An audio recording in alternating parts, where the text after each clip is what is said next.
За 2026 оны Монгол Улсын төсөв нийт иргэд аж ахуй нэгж байгууллага ямар нөлөөтэй вэ гэдэг талаар хүн болгон бас харж байгаа. Тэгээ ямар ч байсан эх жил одоо боловсролын жилгээд онцолж тавьсных хүлээлт их өндөр байсан.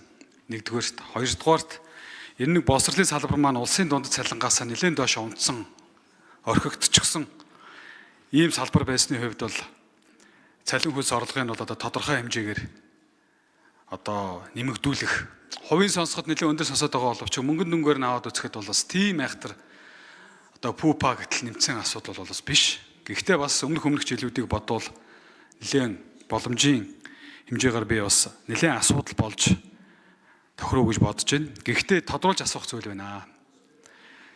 Эх жилийн тавьсан төсвийн юу чинь энэ яг энэ хамтын гэрээ хэлцээрийнхаа итгэлцлийн энэ гэрээнийхаа юг бүрэн хангана үсттэй.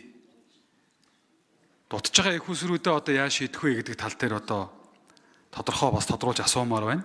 За мөн эрүүл мэндийн салбар бас одоо гадаа жагсаал цуглаан ажил хаялт хүртэл ингээд ийм асуудалтай болж байгаа. Яг харахгүй хоёр суур салбар, оны ивэр шиг хоёр салбар учраас одоо ийм асуудалд бол хандж байгаа баха. Тэгэхээр энэ эрүүл мэндийн сайд ч гэсэн бас тодорхой даатгалынхаа сангаасаа гэж байна. За бусад одоо янз бүрийн тэр авлага мавлага банкудаас авах авлага гэж бүхэл юмыг харж байгаа шиг байна. Тэгэхээр энийг биелүүлэх тал дээр бол одоо манай засгийн газар маань дэмжиж өрөөд өгөхгүй бол төсөв батгахтаа зэрэгцээ зэрэнхэд нь шийдчихлээгээд ажил хэрэг болохгүй бол энэ эргээд бол маш том асуудал дагуулнаа гэдгийг бас хэлмээр байна. За 3 дугаарх нь цалин индексжүүлэх одоо хуулийг хийнэ гэж Пүрүүдэж дарга бас хэлж хэлсэн. Энэ талаар бол одоо ингээд ажиллаад эхэлж байгаа. Ер нь бол бид нар энийг шийдчих хэрэгтэй юм шиг байна. Тэгэхгүй бол сая одоо яагаад боловсрол эрүүл мэнд тэргээд гинт одоо ингээд огцом одоо ингээд шаардаад 3 сая маяг гэж яриа өгөхөр хамтын 3 талт хэлцээрээр жилд нэг 25-аас 30 орчим хувиар нэмээд тэгээ нэг улсын дунджаасаа дээшээ болно гэдэг хэлцээрийг хийсэн байсан. Тэр нь хэрэгжихгүй болоод 6 хувиар нэг нэмээд эргэжил бүр байхгүй. Тэрний дараа жилийн төсвийн зарлага марлага 24% сэтэрчин гээд одоо ингээд нэмэх найдвар алга гэдэг итгэл алдарсан учраас энэ хүмүүс чинь ингэж тэмцэж ягсаад байгаа юм шүү. Зарим хүмүүс бол одоо нэг Эрдэнэ хотын ордон дотор суучаад ордноос удирдах жагсаагаад ажил хаялт хийлгээд байна гэдэг байдлаар хардас ирдэд ах шиг байна л. Тэгвэл шаардлага. Үйлдвэрчний эвлэлийн байгууллага бол нэг хоёр хүний одоо тохиороор явдаг тийм байгууллага бол биш. Тийм учраас энийг бас бид нар хараад 2028 он гэхэд ер нь монголчууд ер нь ямар хөө цалинтай байх вэ? За хувийн эвслийн салбарууд ч гэсэн одоо бид нар цалин хөлс орлогоо нэмэгдүүлэхэд тодорхой хэмжээний одоо эдийн засаг төсөв ийм бодлогоор бол дэмжих ёстой. Тийм учраас бол одоо энэ тал дээр бол их зөв ойлголттой байх хэрэгтэй. За ингээд цалин нэмэнгүүд үн өснөө гэдээ одоо эхнээсээ ахуулаад хөөргөд эхэлчих. Үгүй ээ. Чи сая 300 мянган хүний үндсэндээ 100 орчим мянган хүрэхгүй хүний л одоо цалин өсний асуудал яригдчихэж байгаа. За зарим нэмэгдлүүд нь бол нэлээд бүр оны сүүл рүү гэдэг байдлаар тавигдсан. Тэгэхээр нийгэмд бас одоо харж байгаа бах буруу зөрүү ойлголтоор одоо бас энийг далимдуулаад багш нарын цалин нэмэгдэхээр одоо бүх юмны үн нэмэгдэнэ гэдэг ч юм уу нэг ийм байдлаар бас яриад байгаад нь би бас энийгээ залруулж хэлээрээ эдийн засагч санхүүгийнхан маань.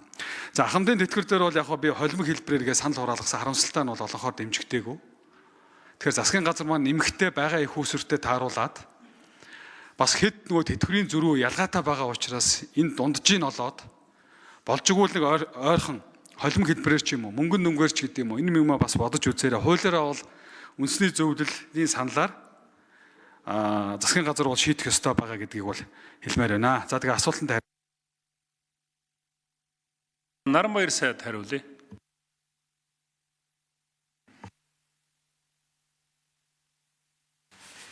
За асуултад хариулъя.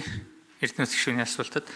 Тэгэхээр энэ жилийн бид бас энэ үйлдвэрчний эвлэлтэй хамтын хэлцээрийнхаа нэмэлт хэлцээрийг байгуулж багш нарын үндсэн цалин 2,226,000 хүргэх 1 сарын 1-ээс 11 сараас 2,8 саяд үндсэн цалин хүргэх ийм хэлцлийн үр дүнд хүрсэн.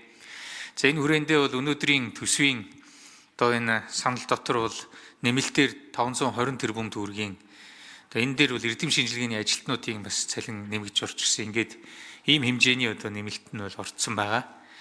Цаашдаа энэ ажилтнуудын асуудал бас бий.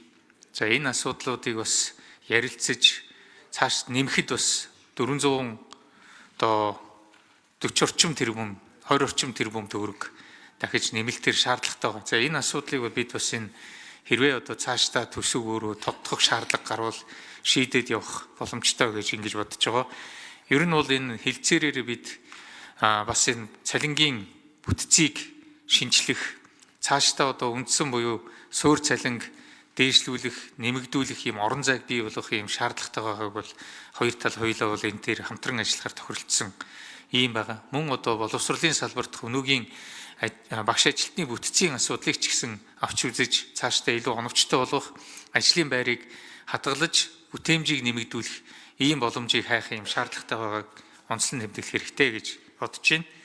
За энэ тал дээр бас энэ ажлын хэсгээс энэ удаад бол бас Монгол улсын эдийн засгийн өнөөгийн нөхцөл байдал одоо бусад төсвүүдээс гаргаж авсан санхүүгийн их үүсвэртэй тааруулж ийм байдлаар бас эхний ээлжинд шийдсэн байгаа гэж бодож байгаа.